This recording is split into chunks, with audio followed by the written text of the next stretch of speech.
Hello दोस्तों, नमस्कार। कैसे हो आप सभी लोग। उम्मीद है शानदार तरीके से आप लोग अपनी तैयारी कर रहे होंगे। तो दोस्तों एक बार फिर से मैं संदीप दुबे सिंखोरी स्टेट एग्जाम पर लेके आया हूं आप लोगों के लिए एसएससी जीडी मेडिकल के बारे में संपूर्ण जानकारी। दोस्तों एसएससी जीडी का फिजिकल हो चुका है, मेडिकल की डेट आने वाली है। उस सबसे पहले आप लोगों को अपने मेडिकल के बारे में जानकारी होनी चाहिए कि सर जीडी में क्या क्या मेडिकल में होता है, अगर सर कौन कौन से डॉक्यूमेंट्स हमें मेडिकल के टाइम पर लेके जाने होते हैं। एक ही चीज पर दोस्तों हम लोग बात करने वाले हैं। जो लोग नए हैं, जो आगामी जीडी की तैयारी कर रहे हैं, उनको भी एक बार वीडियो देखनी चाहिए। थोड़ा बहुत उनको पता चलेगा कि पेपर स्कीम क्या होती है, क्या प्रोसेस होता है। एक बार शुरुआत से मैं लेते हुए चलूंगा। जैसा कि आप लोग देख रहे हो दोस्तों कि इसके अंदर सीबी ऑनलाइन एग्जाम होता है, पीईटी पीएसटी फिजिकल होता है और मेडिकल होता है। अगर मैं बोलूं एसएससी जीडी की प्रोसेस के बारे में तो इसमें 3 स्टेप होते हैं। पहला स्टेप जो होता है वो होता है CBT exam, computer based test होता है, या सीबी कंप्यूटर बेस्ड एग्जाम बोल लो। उसके बाद आप लोगों का पीईटी और पीएसटी होता है, और लास्ट में मेडिकल, फिर दोस्तों डीबी के बाद आप लोगों की ज्वाइनिंग आती है। तो आप लोगों को 3 स्टेज से निकलना पड़ता है, तब जाके आपको एसएससी जीडी में फाइनल सिलेक्शन मिलता है। दोस्तों अब हम लोग बात करते हैं सर जो एग्जाम होता है इसका सिलेबस क्या होता है, कितने नंबर का होता है, कितने क्वेश्चंस होते हैं, कितना समय दिया जाता है। दोस्तों सब कुछ लिखा हुआ है। 100 क्वेश्चन, 100 नंबर और 90 मिनट का टाइम होता है। इस दौरान दोस्तों सिलेबस में क्या क्या होता है, कौन कौन सी सब्जेक्ट से कितना वेटेज आता है, तो मैथ रीजनिंग इंग्लिश और जीके। अब दोस्तों एक चीज बता दूं मैं आपको, यह सिलेबस एसएससी के अमूमन सभी एग्जाम्स का होता है। जीडी में आपको खास क्या मिलेगा कि इंग्लिश के साथ में आपको हिंदी भी एक ऑप्शन के रूप में होती है। जैसा कि आप लोग देख रहे हो, अगर आपको लगता है कि नहीं सर मेरे से हिंदी मतलब मैं इंग्लिश से काम नहीं चला पाऊंगा, तो आप लोग अपना हिंदी वाली सब्जेक्ट भी भर सकते हो। यह डिपेंड करता है आपके ऊपर कि आप इंग्लिश या हिंदी कौन सा आप लोग कौन सी परीक्षा इसमें से चुनना चाहते हो। तो मैं ऐसा बोल सकता हूं कि पार्ट डी जो होता है दोस्तों, ये आप लोगों के चॉइस पर डिपेंड करता है कि आप हिंदी इंग्लिश में से कोई भी एक चॉइस कर सकते हो। और अगर मैं बेसिकली बात करूं दोस्तों, तो ये रीजनिंग, ये अवेयरनेस और ये होता है एलिमेंट्री मैथमेटिक्स। क्या होता है एलिमेंट्री मैथमेटिक्स? 25 क्वेश्चन दोस्तों 25 नंबर के आएंगे। तो मैं अगर आप लोगों को भी लगता है जो आगामी परीक्षाओं की तैयारी कर रहे हैं कि सर एसएससी जीडी के अंदर हमारा टारगेट है 20 आउट ऑफ 20, 25 में से 25 नंबर, तो दोस्तों एक सही रणनीति आप लोगों की होनी चाहिए। एसएससी का जो सिलेबस होता है वो सिलेबस थोड़ा बड़ा होता है, लेकिन पैटर्न फिक्स होता है। दोस्तों एसएससी के अंदर एक बार आप लोग किसी भी एग्जाम को तैयार करते हुए चलोगे तो आप लोग देखोगे कि उस एग्जाम के जो प्रीवियस ईयर के क्वेश्चन से मिलते जुलते क्वेश्चंस ही आते हैं। इसका मतलब सर एक बात तो एकदम क्लियर है। मैंने कहा कौन सी बात क्लियर है दोस्तों, कि अगर सर एक बार हम लोग इसके प्रीवियस ईयर के क्वेश्चंस को अच्छे से कर लें, और वो भी अभी जो टीसीएस पैटर्न करा रहा है उसको, तो हमारा काम हो जाएगा। दोस्तों एसएससी के अंदर मैथ और रीजनिंग के अंदर पूरे में से पूरे मार्क्स लाना काफी आसान होता है। बस आप लोगों की एक रणनीति सही होनी चाहिए, गाइडेंस सही होना चाहिए, और जो आप कंटेंट पढ़ रहे हो वो कंटेंट एकदम एग्जाम ओरिएंटेड होना चाहिए। तो दोस्तों आते हैं एक बार और मैथमेटिक्स की बात करते हुए चलते हैं। अगर मैं बात करूं सर कि हम लोग क्या रखेंगे इसके लिए, मैं आपके लिए बहुत जल्दी दोस्तों, अभी मेरी एक कंप्लीट क्लास होती हुई चल रही है, आप लोग उस क्लास को देखते हुए चलिए दोस्तों। उसके बाद मैं क्या करूंगा, स्पेशल जीडी के लिए जो जीडी के अभी क्वेश्चंस हुए हैं, ओनली ऑन जीडी के प्रीवियस ईयर के क्वेश्चन सबसे पहले करेंगे दोस्तों। फिर हम लोग करेंगे एमटीएस के प्रीवियस ईयर क्वेश्चन, और दोस्तों इन दोनों को करने के बाद जीडी और एमटीएस के बाद में दोस्तों फिर हम सीधे सीधे चलेंगे टीसीएस पैटर्न।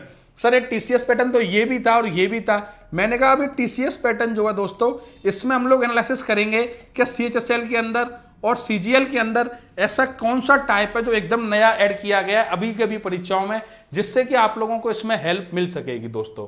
तो इतनी सी बात दोस्तों मेरी याद रखते हुए चलना। मैथ के अंदर जो मेरी क्लासेस हो रही हैं इनको आप लोग देखते हुए चलिए। अगर आपको लगता है कि सर प्रॉपर किसी टॉपिक में आपको प्रॉब्लम आ रही है, आप वो टॉपिक के बाद कमेंट में बताइए दोस्तों, उसकी मैं प्रॉपर आप लोगों को क्लास यहाँ प्रोवाइड करा दूंगा। अब दोस्तों जब प्रैक्टिस की बारी आएगी दोस्तों, तो ये जो प्रैक्टिस होगी ये ओनली ऑन जीडी को ध्यान रखते हुए करी जाएगी। और दोस्तों यही जो है इस प्रैक्टिस के जरिए आप लोग पहुंच पाओगे फाइनल सिलेक्शन तक। दोस्तों क्वेश्चन वहां पे 25 आते हैं, लेकिन उस 25 क्वेश्चन को सही समय में सही तरीके से और एक एफिशिएंसी के साथ आप लोगों को अगर करना है दोस्तों, तो आपको टीसीएस पैटर्न को पूरा क्रैक करते हुए चलना पड़ेगा। दोस्तों ये अपना सिलेबस रहता है। टाइमिंग की बात करूं दोस्तों, तो 90 मिनट का आपको टाइम दिया जाएगा, और 100 क्वेश्चंस 90 मिनट, ये होता है दोस्तों आपका टाइम टेबल। चलिए आगे चलते हैं। अगर दोस्तों मैं फिजिकल की बात करूं तो आप लोग एक बार देख लीजिए, कि सर फिजिकल में क्या क्या होता है मेल और फीमेल के लिए, लद्दाख वाले जो स्टूडेंट है उनके लिए, उनके अलावा स्टूडेंटों के लिए क्या क्या होता है। चलिए देखते हैं दोस्तों। 5 किलोमीटर की जो रनिंग है वो 24 मिनट के अंदर आपको करनी है। और अगर मैं बात करूं फीमेल की तो 1600 किलोमीटर की जो रनिंग है वो 8.5 मिनट में करनी है। किसको करनी है? For candidate other than those belonging to Ladakh region, Ladakh region के अलावा जो लोग हैं उन सभी को। तो अगर मैं ऐसा बोलूं तो कोई दिक्कत वाली बात तो नहीं है कि लद्दाख रीजन को छोड़ के सबके लिए जो फिजिकल दिया गया है वो ये दिया गया है। और जो लद्दाख रीजन के स्टूडेंट हैं उनके लिए स्पेशली यहां पे दिया गया है 1600 किलोमीटर की रनिंग है 6.5 मिनट में, और 800 मीटर की जो रनिंग है दोस्तों वो है 4 मिनट के अंदर। अब वापस से मैं आपको क्या बोल रहा हूं, इसमें कंफ्यूज होने वाली कोई बात नहीं है दोस्तों। क्या जो लद्दाख से बाहर के स्टूडेंट हैं या लद्दाख को छोड़ के, समझना लद्दाख को छोड़ के स्टूडेंट हैं, उनके लिए जो ऊपर वाली रो है कि मेल को 5 किलोमीटर 24 मिनट में और फीमेल को करनी है 1600 मीटर की 8.5 मिनट के अंदर। दोस्तों अगर मैं बात करूं लद्दाख वाले स्टूडेंट्स के लिए तो उनको करनी है 1600 किलोमीटर 6.5 मिनट में मेल के लिए, और 800 मीटर फीमेल को 4 मिनट के अंदर। ये है दोस्तों आपका फिजिकल। अगर दोस्तों मैं बात करूं मेडिकल के बारे में, अभी तक दोस्तों मैंने आपको क्या क्या बताया। सबसे पहले मैंने आपको बताया कि एसएससी जीडी की जो भर्ती होती है वो कितने प्रोसेस के अंदर पूरी होती है। उसके बाद क्या सर सॉरी क्या होता है सर उस एग्जाम पैटर्न, मैंने एग्जाम पैटर्न भी आप लोगों को बताया। उसके बाद में अगर मैं दोस्तों बात करूं आप लोगों से तो आपका फिजिकल में क्या होगा।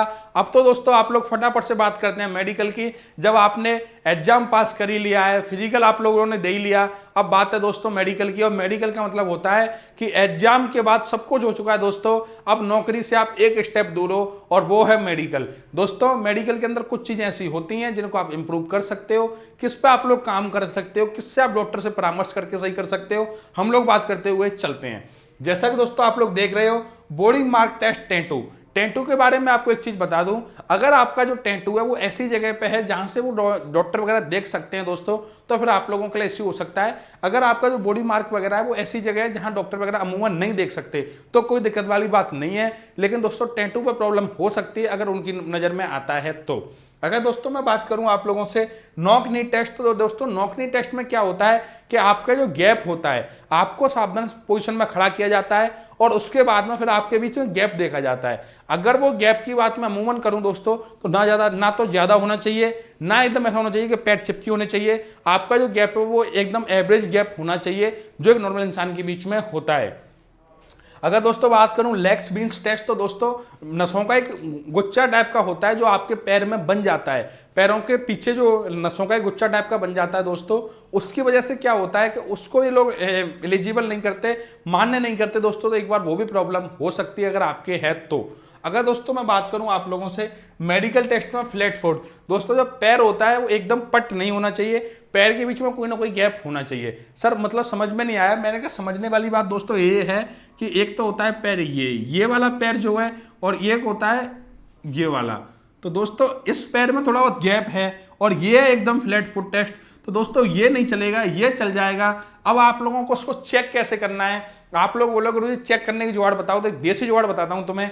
तुम जहां भी पानी से एक बार जाना वॉशरूम में या बाथरूम में, और जाके एक बार अपना जो पैर है इसको पैर को थोड़ा सा गीला करना पानी से, और फिर वापस आके किसी साफ जगह पर उस पैर को छापना।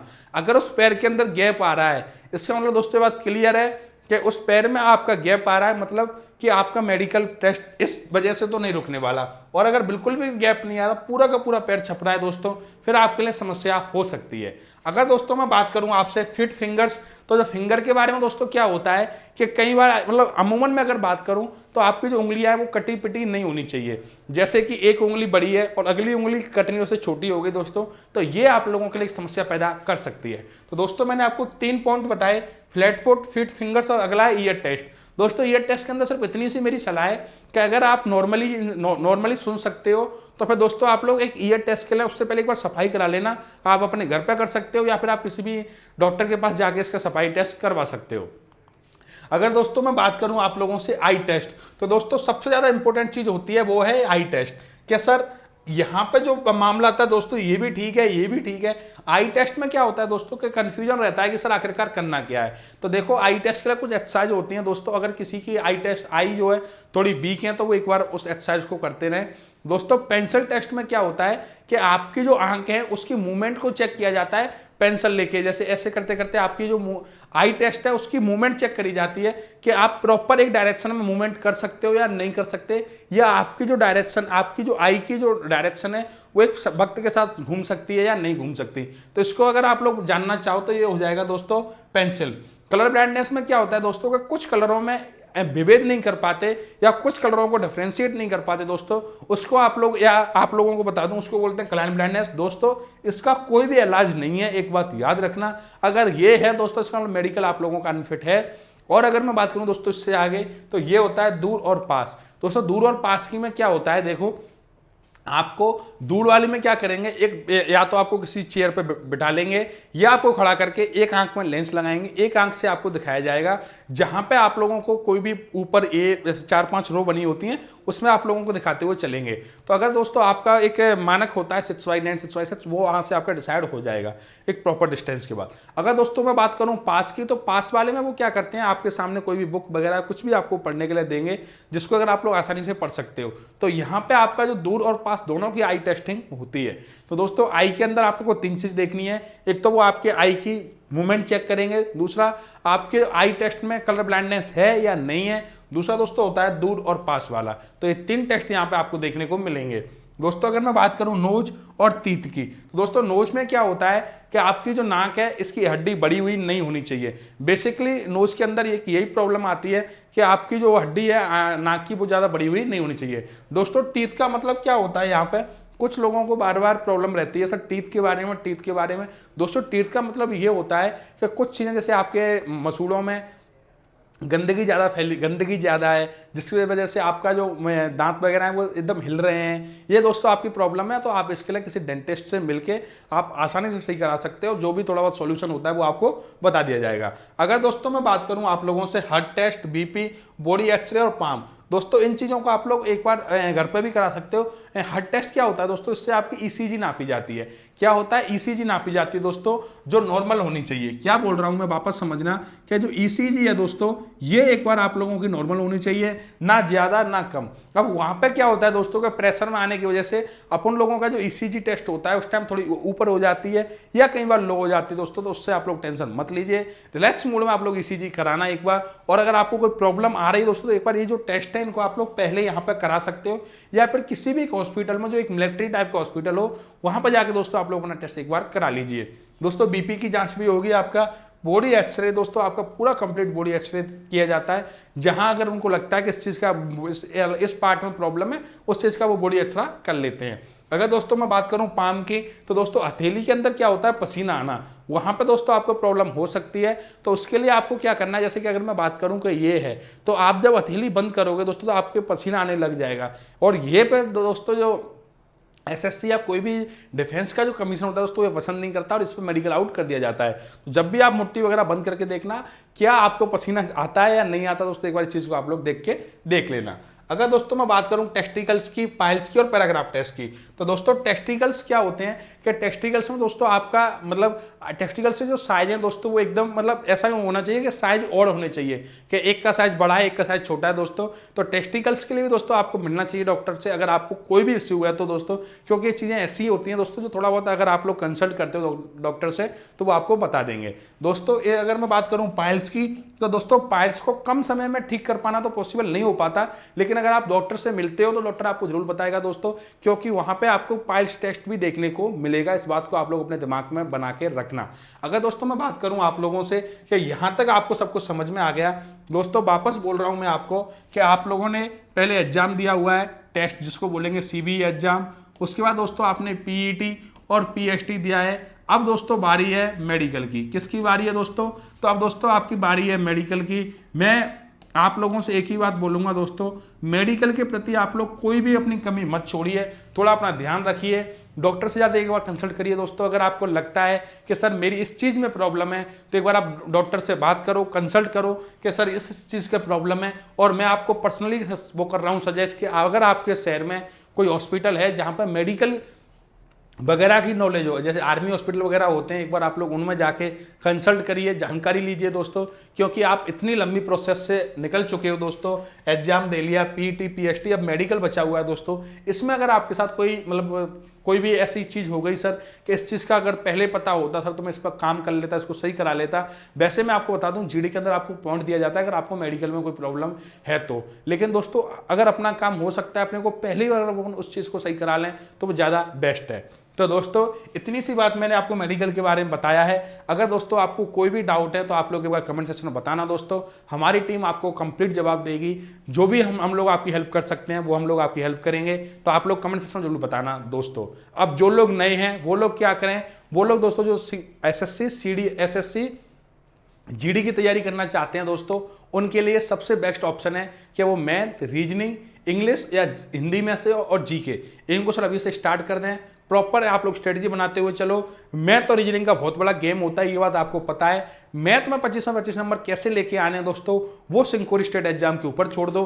जितना हम लोग आपको बोले उतना आप लोगों को पढ़ना है। फ्री ऑफ कॉस्ट बैच है, कोई मेगा बैच नहीं है। आप हमारा पेड बैच लीजिए, ये लीजिए, सब कुछ आपको इसी यूट्यूब पर पढ़ाया जाएगा, सिस्टमेटिक पढ़ाया जाएगा। जो भी PDFs होंगे दोस्तों वो आपको सिंकोरी स्टेट एग्जाम के टेलीग्राम चैनल पर मिलती रहेंगी। प्रैक्टिस सेट आप लोगों को कौन से प्रैक्टिस सेट एग्जाम टाइम पर करने हैं वो भी हम लोग आपको प्रोवाइड कराएंगे दोस्तों। चलिए दोस्तों, चैनल को आप लोग सब्सक्राइब कर सकते हो, वीडियो को आप लोग शेयर कर सकते हो और मस्त रहिए, पढ़ते रहिए। Bye bye, take care, thank you.